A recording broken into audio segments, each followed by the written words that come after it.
চিকিৎসক না হয়েও গত ৫০ বছর ধরে বিনামূল্যে স্বাস্থ্যসেবা দিয়ে যাচ্ছেন মাদারীপুরের সিরাজুল হক সর্দার।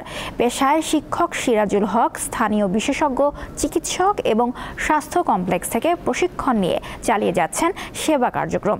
আর বিনামূল্যে সেবা পেয়ে খুশি স্থানীয়রা। সকাল ৯টা থেকে সন্ধ্যা পর্যন্ত রোগীর ভিড় লেগেই থাকে এই চেম্বারে। জ্বর, সর্দি, কাশি, পেটের সমস্যা, চর্মরোগ, ক্ষতস্থান ড্রেসিং সহ নানা জটিলতা নিয়ে রোগীরা আসেন এখানে। স্বাস্থ্যসেবার বিনিময়ে কোনো টাকা নেওয়া হয় না, উল্টো ফ্রি ওষুধও দেওয়া হয়।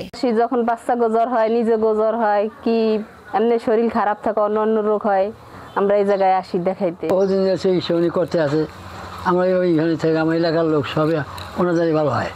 চিকিৎসক না হয়েও দীর্ঘ ৫০ বছর ধরে এভাবেই গ্রামের মানুষদের স্বাস্থ্যসেবা দিয়ে যাচ্ছেন মাদারীপুর সদরের উত্তর চিরাইপাড়া গ্রামের সিরাজুল হক সর্দার। পেশায় তিনি একজন শিক্ষক। দুইটা চেম্বার আছিল, একটা টুবিয়া বাজার, একটা ঝাউদি। রুগীর চাপে আমি যেমন ওই শিক্ষকতা করতে গেলাম, যে এত চিকিৎসা করি, এত ডাক্তারি করিয়া আমার বাঁচা কষ্ট। ৩০ বছর শিক্ষকতা করছি।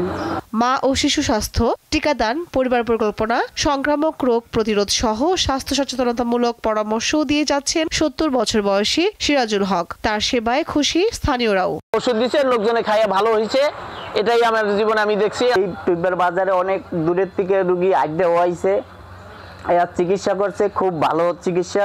১৯৭৩ সালে বিশেষজ্ঞ চিকিৎসক মকবুল হোসেনের কাছ থেকে চিকিৎসার বিভিন্ন বিষয়ে প্রশিক্ষণ নেন সিরাজুল। পরে ১৯৮২ সালে কালকিনি উপজেলা স্বাস্থ্য কমপ্লেক্স থেকে সরকারিভাবেও বেশ কিছু প্রশিক্ষণ নিয়েছিলেন। এরপর থেকে নিজ এলাকায় শুরু করেন চিকিৎসা সেবা কার্যক্রম। দীপ্ত, বার্তা কক্ষ।